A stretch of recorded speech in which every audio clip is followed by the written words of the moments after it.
قل هذه سبيلي أدعو إلى الله على بصيرة أنا ومن اتبعني وسبحان الله وما أنا من المشركين. بسم الله الرحمن الرحيم. الحمد لله رب العالمين، والصلاة والسلام على المبعوث رحمة للعالمين نبينا محمد وعلى آله وصحبه أجمعين. أما بعد, dear brothers and sisters in Islam, Assalamu alaikum wa rahmatullahi wa barakatuh, and welcome to this live episode of Ask Zad. We will take your phone calls directly, and our first caller is Yunus from Germany. Assalamu alaikum. Alaikum assalam wa rahmatullah.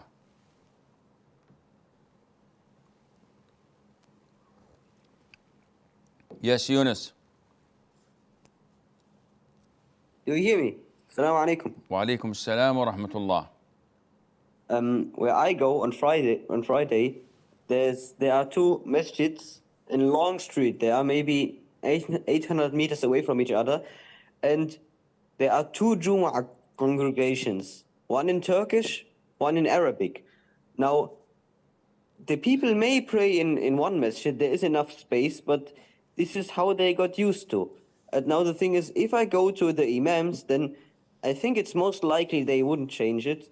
And in the Turkish masjid, they give a translation, like they interrupt the khutbah with an audio which goes like 6 or 10 minutes.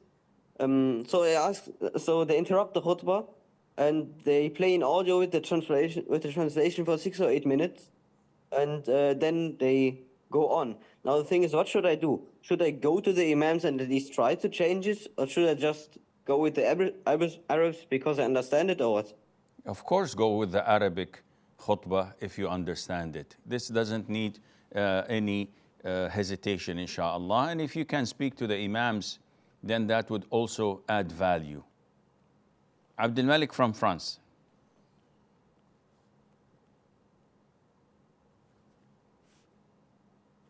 Abdul Malik?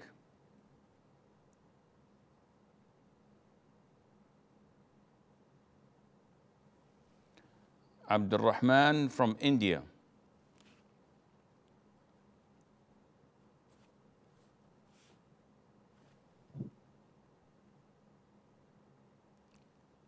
Abdul Rahman. Assalamu alaikum, Sheikh. Alaikum assalam wa rahmatullah. Sheikh, I am working in IT sector. I will go lunch with my non-Muslim friends. Most of the time that they will share their food to me. If it seems to be veg, can I eat, or I need to be refrained because they may be contaminate the veg food in the non-veg cooked pan, or can I ask them like it is veg food? If they confirm, means can I eat, or can I eat? Because most of the time the people they would clean the vessels properly before cook the veg food. In our locality, most of the meat shops are owned by Muslims. In those cases, what I need to do? Akhi, if you're eating at your lunch break with non-Muslims and you're not eating in a restaurant, you're eating in a canteen or in a hall, and they bring their food with them, and you would like to share the food, you could ask them whether it is totally veg or not. If it's totally vegetarian food, there's no problem in eating from that, insha'Allah. But if they tell you that they have some meat with it and they are Hindus, no, this is not permissible. Though I doubt that Hindus would eat such meat, but it is not permissible because we are not allowed to eat in such countries that is not a Christian country or a Jewish country or a Muslim country. So such people, we cannot eat from the meat they consume because it was not slaughtered according to the Islamic Sharia, and Allah knows best. Adikanol from Nigeria.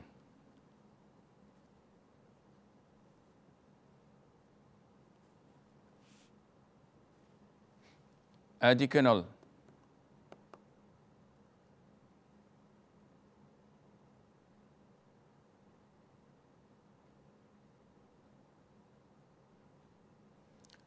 Farhan from India.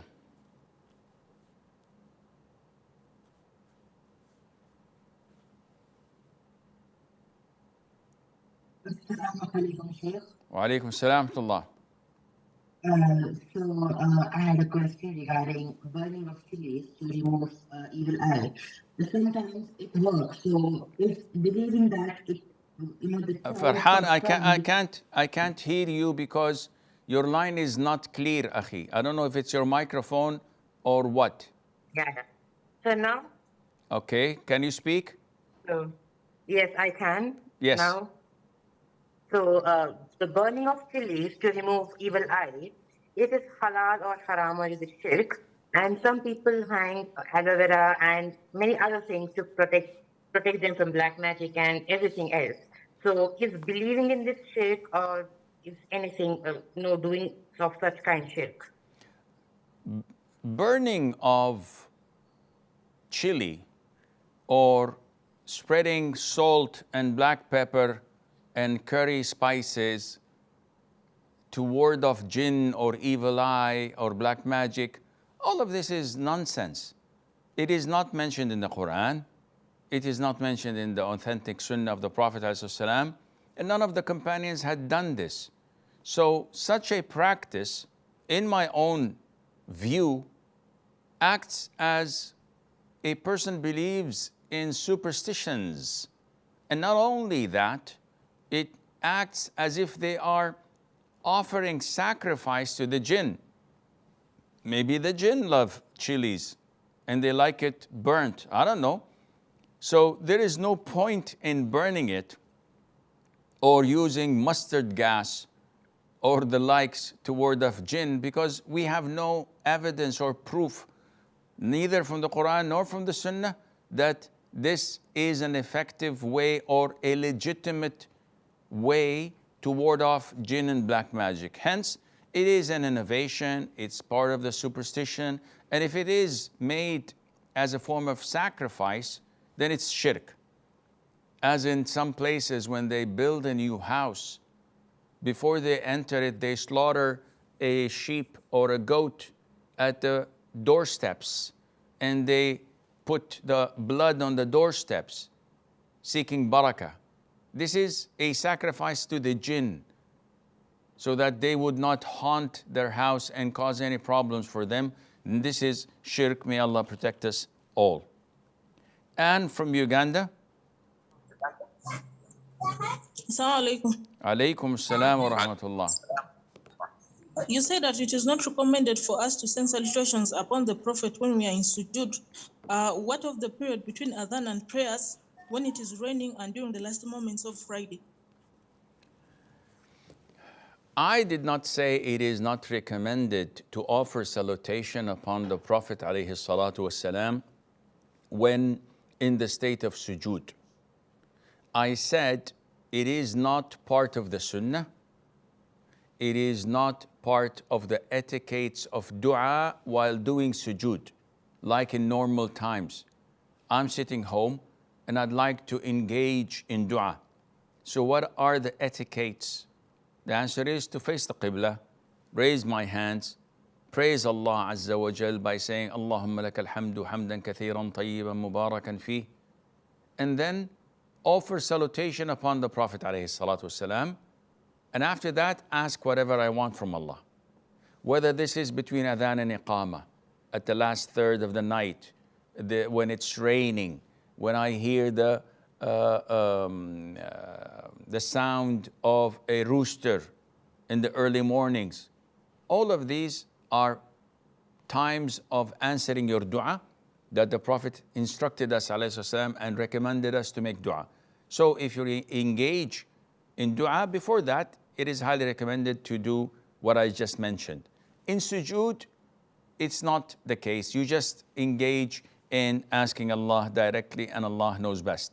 However, if a person offers salutation upon the Prophet ﷺ, there's no issue in that at all, insha'Allah. CD from Germany. Esselamu Aleyküm Şeyh. Alaykum assalam wa rahmatullah. Nasılsın Şeyh? Alhamdulillah Azza wa Jal. In Turkish, I don't know what they say. Rabbana shkina. Yeah. What can I do for you? Ethan. Okay. Sheikh, this is a question from a good brother, Hafidahullah. In Turkey, there is a tradition of paying mahr only after separation, so they don't pay it until there's divorce. So the brother wants to know if it is in accordance with Islam and if there's a possibility to pay a part immediately and another part at a later time, or generally change the timing of payment. Okay. First of all, a dowry or a mahr is a woman's right when a man marries her. Whether this is given before the consummation of the marriage, or during the marriage contract, or at a later time, even after the consummation of marriage, it's all permissible. It's a debt upon the man once the marriage contract takes place. Now, some people would agree and write in the marriage contract that my mahr is divided into 2 installments. One, instant and immediate. Here is a $1 bill as a mahr, and the last portion of it, if there were a divorce, then I will pay the rest, which is $1,000. And the woman agrees and they sign, and that's it. Now, this $1,000 is a debt upon the man. He has to pay it ASAP. Now, if he doesn't, and the woman is fine with that, this debt, the woman has to give zakat each and every year because it's her money and she lent it to someone who's capable of paying it, so she has to give zakat for it. Some people exaggerate and say that, yeah, give us immediate effect, $1 as the first installment. The second installment is $100,000 to be paid if you were to divorce. Now, this is used as a deterrent to stop you from divorcing. And it never works. Because most men, if they want to divorce, they will just wait. They will not see their wives. They will not go to them. They will not provide for them until she files for khul'. If she files for khul', then she has to give up her dowry, which she did not receive in the first place, and the man goes free. And this is not a smart thing to do. Now, if the mahr is given up front, $1,000, here's $1,000. But the woman makes a condition: in case you divorce me, you have to pay me $100,000 or $10,000. And he agrees for that. This is not mahr. This is, let's say, a late payment fee. Call it whatever you want, a penalty. But this is binding because both of them agreed to that. So I hope this answers your question. Amina from the Emirates.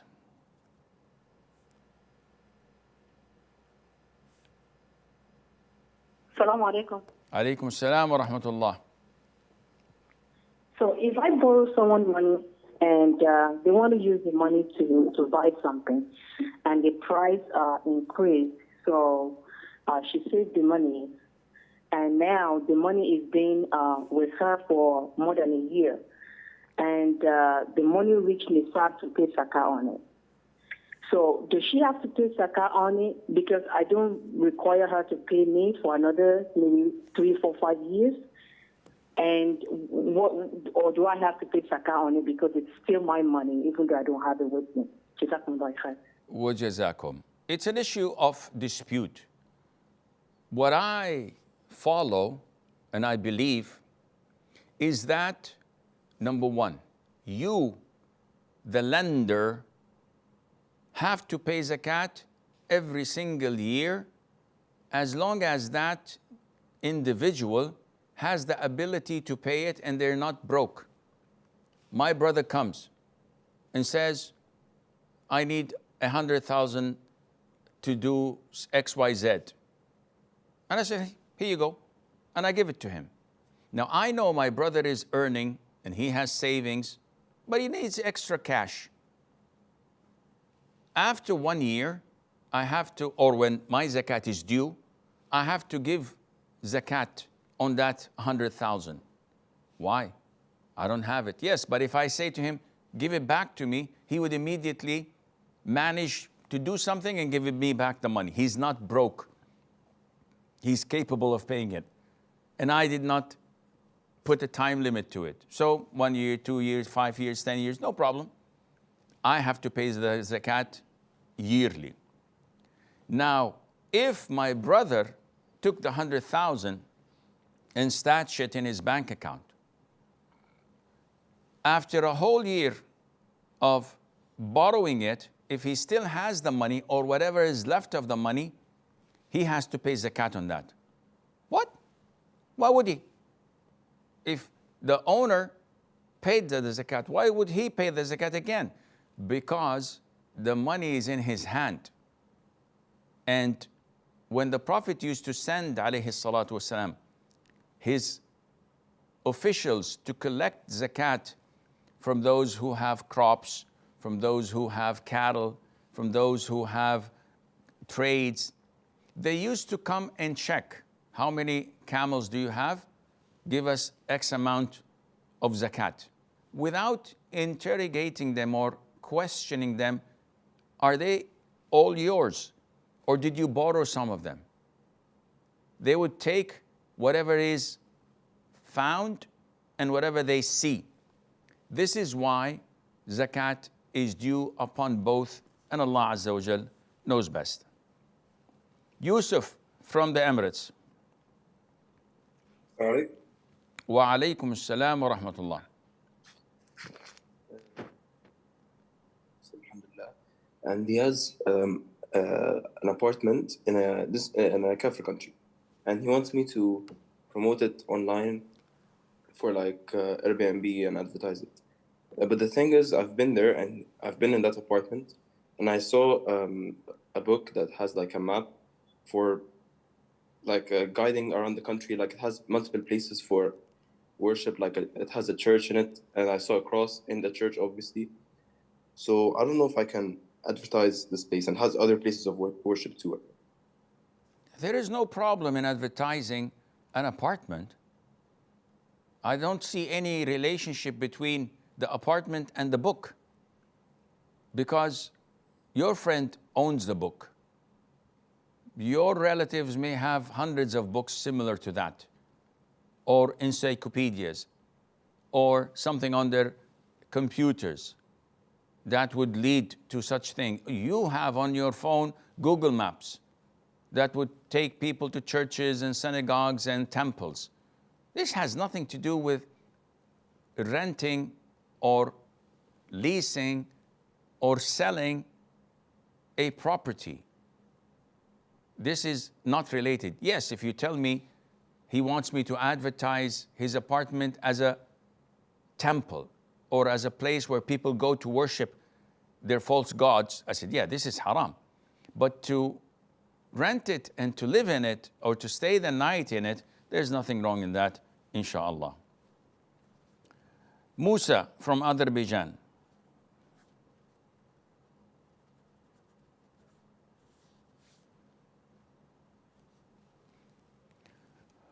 Musa. Assalamu alaikum. Alaikum salam. Sheikh, my face is oily naturally, and after eating oily food, my lips and some parts around my mouth is being oily. And when these two combine, I feel a layer on my skin. Can it be a barrier? Allah knows best. No, it's not a barrier. If you wash your face in wudu and gargle water in your mouth, this is fine. Juwairia from France. Assalamu alaikum, Sheikh. Alaikum assalam wa rahmatullah. Okay, Sheikh, we know that certain types of fears are part of hidden acts of worship, and that if a person directs their fear towards other than Allah, then it's kufr. So my question is, if my brother is involved in black magic and I cannot sever ties with him, is fearing that he may harm me with sihr considered as kufr? Barakallahu fik. Juwayriya, if your brother is known to be physically abusive and you fear that if you talk to him, he's going to slap you on your face or stab you with a knife, is this kind of fear shirk? Yes or no? Juwayriya, are you with us or are you gone? Okay, she's gone. So as I said before multiple times, the fear of others that is associated with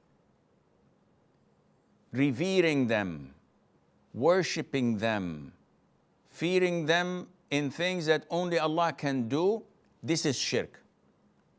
Natural fear, such as the fear of lions, of a black mamba, fire, drowning, this is not shirk. Fearing someone who could harm you physically is not shirk.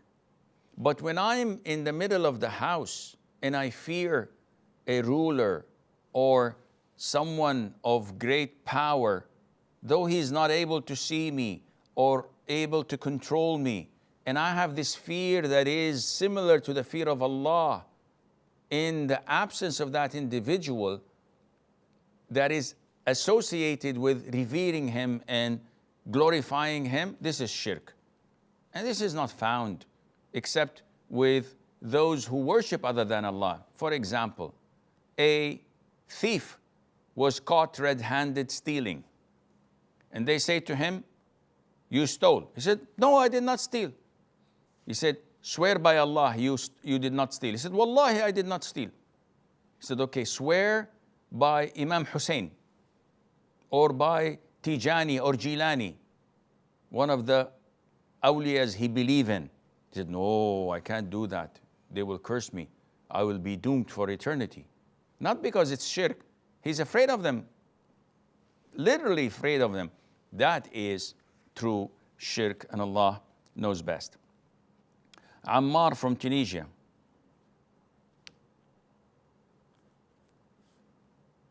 Ya Ammar. Assalamu alaikum wa rahmatullah, Sheikh. Wa alaikum assalam wa rahmatullah wa barakatuh. Sheikh, I'm studying abroad for 5 years at least. So am I still considered to be a traveler because this country is not mine? I'd like to know that in order to know if I can make dua whenever I want to, because the dua of the traveler is answered. Jazakallahu khairan. Wa jazakum. A traveler is a person who carries the label with him. So he moves from one town to the other. He does not have a house to settle in. So if I go to attend a conference and I spend 2 weeks in that country, so I go from Calgary to Ottawa to Toronto to Edmonton, 3 days, 4 days here, I'm staying in hotels, I'm a traveler. Even if I stay in that country for a whole month, I'm still a traveler. I shorten my prayers, I can skip Ramadan fasting, I make dua as a traveler, because whenever they call my family, they would say, oh, the Sheikh is traveling. For you, my friend, the moment you set foot in that country, you started to rent a house or an apartment, or moved into a hostel, or to the dorm. And now you have your own room, you have your own bed, you have your own wardrobe, you put your clothes in. You've settled down. So now you're not a traveler anymore. You're a resident.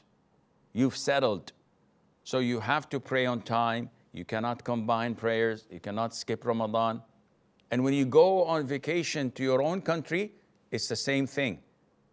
But you can shorten prayer and skip fasting when you're commuting between the country you're studying in and your own hometown, because you are a traveler. But in both of the places, you are a settler, and you cannot combine or shorten your prayers, and Allah Azza wa Jal knows best, bearing in mind that dua is not necessarily related to a traveler.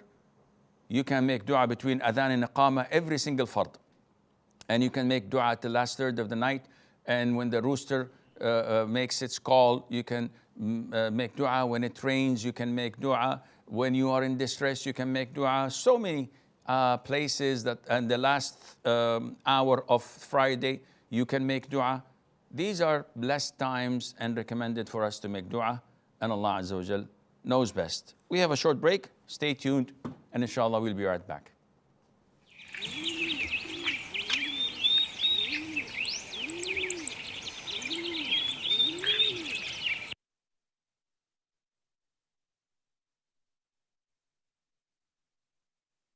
Assalamu alaikum wa rahmatullahi wa barakatuh. Today we're going to talk about the book Interactions of the Greatest Leader. The Prophet of Allah sallallahu alaihi wasallam ordered his companions to love the poor and be close to them. Abu Thar al-Ghifari radiyallahu anh said, "My intimate friend sallallahu alaihi wasallam ordered me with 7 things: to love the poor and be close to them, to look at those who are below me and not those who are above me, to keep the ties of the womb, no matter how far they are, to not ask anyone for anything, to say the truth even if it is bitter, to not fear when standing up for Allah's rights, the blame of anyone that blames." And he ordered me to say, "La hawla wa la quwwata illa billah." There is no ability or strength except through Allah, because it is from a treasure beneath the throne. Reported by Ahmad. Albani ruled it authentic in As-Sahih.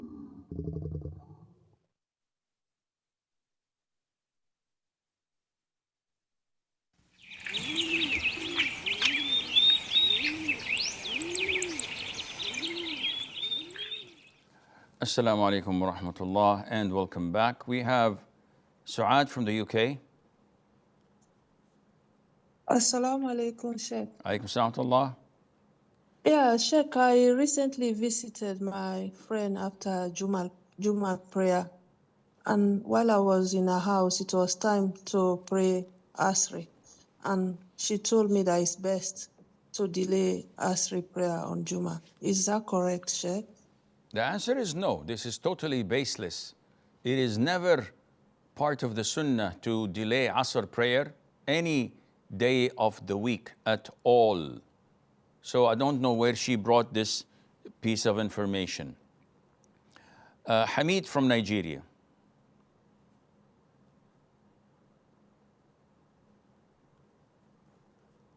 Hamid. Assalamu alaikum wa rahmatullahi wa barakatuh. Wa alaikum assalam wa rahmatullahi wa barakatuh. My question is, how do we remember Allah when we want to sleep during the day, and when we wake up during the day? Jazakallahu khair. Wa jazakum. There isn't any prescribed dua that we know of to go into a nap during the daytime. So if someone says, Bismika Allahumma ada'u jambi wa bismika arfa'u, the rest, that would be sufficient. In your name I put my, I lie down, and in your name I rise up to the end. That's sufficient, inshallah, though it's not prescribed for daytime. It's prescribed for night time. And if one says, Alhamdulillah alladhi ahyana ba'di ma amatana, praise be to Allah who gave us life after this minor death, and to him is the resurrection or to return. Also, this is fine, but again, there is nothing prescribed for the daytime sleeping. Ubay from Tunisia. Assalamu alaikum. Wa alaikum assalam wa rahmatullah. How are you doing, Sheikh? Alhamdulillahi Rabbil Alameen. My question for today is, what are the etiquettes of using miswak? Is it inappropriate to use it in the masjid or in the street in front of people? Do we use our right or left hand? Jazakallah khair. وجزاكم. There are many etiquettes for using the miswak, but none to my knowledge is part of the sunnah. So the Prophet used to do this. This is the miswak. And he used to brush his teeth. And he used to extensively do this. And he recommended brushing our teeth whenever we want to perform wudu, whenever we want to pray, before praying, and when also a person enters his home to meet his wife, etc., he should have a nice, pleasant smell to his mouth. This is part of the sunnah. Now, a lot of the people, due to the Western etiquettes, see it repulsive to use the miswak in the masjid, in a conference room, in a business meeting, in the streets. And it appears that they don't have anything against you, but they have something against the sunnah. So this, one way or another, raises feelings of resentment. May Allah Azza wa Jal protect us. And there's nothing wrong in doing it. I'm not spitting in your face when I'm using my miswak like this. Yes, if I'm talking to you, I wouldn't do, yeah, you should do this, you should do. This is inappropriate and unethical. But if I'm on my own, if I'm walking in the streets, if I'm in a meeting listening to someone and I'm using my miswak, I'm attentive. Even in khutbat al-jumu'ah, and this may raise eyebrows for some, unless they have micropigmentation. Anyhow, if you are listening to the khutbah of the Jumu'ah and you fear that you will fall asleep, the khatib is so articulate to the extent that everybody is nodding their heads and dozing into sleep, because his way of giving the khutbah and the subject itself. And so if you fear falling into this form of lack of concentration, there's no problem in using the miswak. Oh, Sheikh, but the hadith says if you touch the stone, then you have no Friday. This is for those who are playing around. But for someone who's about to fall asleep and he cannot shake it off, then using the miswak for this purpose, inshallah, would be fine. And Allah Azza wa Jal knows best. Safiya from the UK.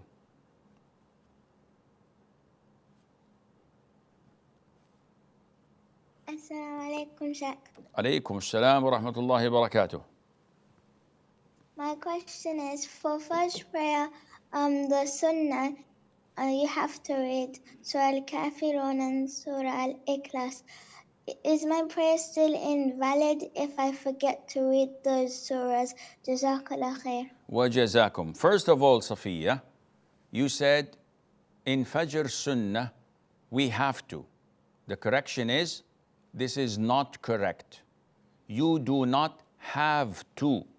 Because when you use the word have to, it gives a form of obligation. And it's not mandatory nor obligatory to read Al-Kafirun and Al-Ikhlas in Al-Fajr or in Al-Maghrib Sunnah. Rather, it is highly recommended. So if someone deliberately prays the Sunnah of Fajr and reads only the Fatiha, nothing else, his prayer is valid. If he prays Al-Fatiha and any other ayah or surah other than Al-Ikhlas and Al-Kafirun, the prayer is valid. But he would have lost some reward for not following the Sunnah. And I hope this answers your question.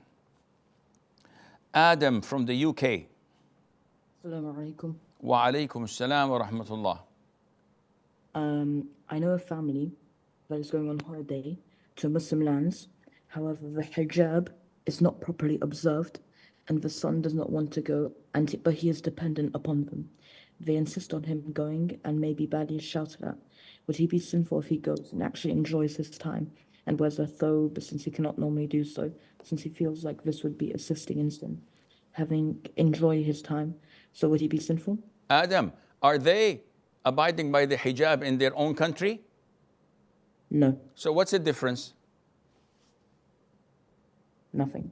So there's no problem in him going with them with a positive attitude, trying to let them feel close to him, bond with them, let them see his respect to them, and at the same time, hit two birds with one stone. Show them how a Muslim should behave, how to give da'wah directly or indirectly in a very diplomatic way, and try to, little by little, influence them to see where he's coming from, why is he doing what he's doing, instead of always being the religious police. No, this is haram. You should cover your hair. You should do this. Don't speak like that. Don't stand in this fashion. Don't eat with your left. Don't drink with this. Don't do that. This is all what they see from you. So you, being in their shoes, how would you react when someone comes to you like this? The difference between you and them is that Allah has thrown the light of Iman in your heart. So if I were to come to you and speak to you rudely about something that you should do, backed by Quran or Sunnah, you would be offended because of my rude behavior, but you would accept it because you have Iman in your heart. So you would take it on board and you would do it. Now, with them, it's different. Even if you show them the Quran or the authentic Sunnah, they will not accept it because they don't have this Iman in their heart yet. So you would be plowing in rocks and stones. Nothing would ever grow up from there. You need to cultivate the land first. And you do this by making them respect you, love you, trust you, think that you want the best for them, not that you want to control them and to police them and to be able to act upon what Simon says. I don't know, maybe this makes sense, inshallah. Fahim from Bangladesh. Assalamu alaikum, Sheikh. Alaikum salam tullah. Sheikh, here in Bangladesh, some of the Muslims are so much fascinated with the arrival of Imam Mahdi, Dajjal, the battle at the end. They feel the end of time. Arrival of what? Arrival of Imam Mahdi. When is he coming? Sheikh, that's my point. They are so much fascinated with that. I mean, they sit in the lazy chair. They're just fascinated with the arrival of Imam Mahdi, Dajjal, the battle and the end. And they don't even think of fixing themselves, Muslim community. That they do dawah in an offensive way on social media, believing they are superior to kafir in terms of getting Jannah at some point for being Muslim. And many people are Islam for partially because of their activities. So how we Muslims should approach in such cases? That's my question. Wajazakum. Akhi, these people are delusional. We as Ahlul Sunnah wal Jama'ah believe without any doubt that Imam Mahdi is coming and that he is the son or the descendant of the Prophet alayhi salatu wasalam. His name and his father's name is Muhammad ibn Abdullah, similar to the Prophet's name. And that Allah would guide him overnight, meaning all of his life he was, I wouldn't say a playboy, but he wasn't a practicing person. But overnight, Allah guides him and he becomes a righteous, practicing Imam. And in his era and time, Isa ibn Maryam, Jesus, peace be upon him, would descend from the heavens and would fight the Antichrist, the Dajjal, and kill him. This would happen at the end of time, not now. But his arrival, their arrival, doesn't mean anything to you and me, because we know that among those who will follow the Dajjal are many Muslims who would turn on their heels and leave Islam. And this is why the Prophet ﷺ ordered us to seek refuge in Allah every single salat. At the end of it, before offering salam, where we say, أعوذ بك من عذاب جهنم ومن عذاب القبر ومن فتنة المحيا والممات ومن فتنة المسيح الدجال. I seek refuge in you, Allah Azza wa Jal, from the tribulation and the testing of this calamity, this fitna, this trial of the Antichrist or the Dajjal. The Prophet told us that those with weak iman would come to see him and they would turn back on their heels and follow him. And this is why the Prophet says, whenever you hear of the Dajjal, do not confront him and run. Because one of you goes to listen to him thinking that he's a believer, and after listening to him, he flips and becomes a kafir. Therefore, don't care when Al-Mahdi is coming, because if he comes in the state that you and I are in today, most likely we would not follow him. Our iman is weak. We're not committed to Islam.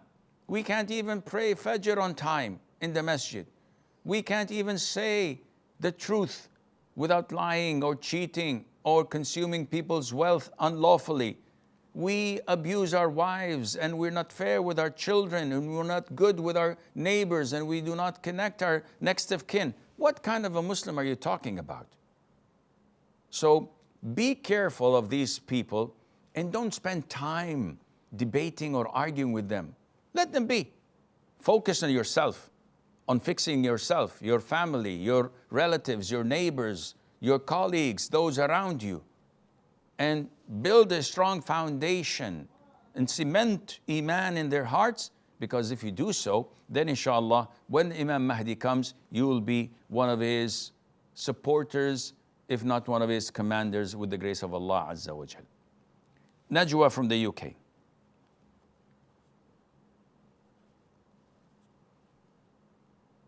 Najwa.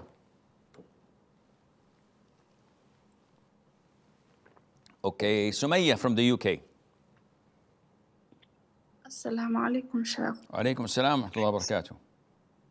So, whenever, as a Muslim woman, or whenever in prayer, whenever the first sujood, whenever I do the first sujood and I get up to say Rabbil Firli, I always feel like my clothes get tight on me, and when I sit on my left leg and my right leg is upright, my right leg is the garment is tight on it. So do I have to fix every time that I do that and make the outer garment, like I wear a big khimar, but it goes up to until the knees? So do I have to put the khimar on top of it every time? No, there is no need to that, inshallah, because your figure is your figure. And it's like saying, when I walk in a windy day, the wind makes my abaya tight on my body, and it may show my curves. But this is something you can't do anything about. And the position you're in is momentarily. It's not something throughout the whole salat. You're not wearing tight clothes. It so happened because of your posture, whether or position, whether you're in sujood or in ruku or in sitting position, that it may show some of your body bone structure, and there's no problem in that, and Allah Azza wa Jal knows best. This is all the time we have until we meet next week on Saturday. I leave you fi amanillah. Wassalamu alaikum wa rahmatullahi wa barakatuh. قل هذه سبيلي أدعو إلى الله على بصيرة أنا ومن اتبعني وسبحان الله وما أنا من المشركين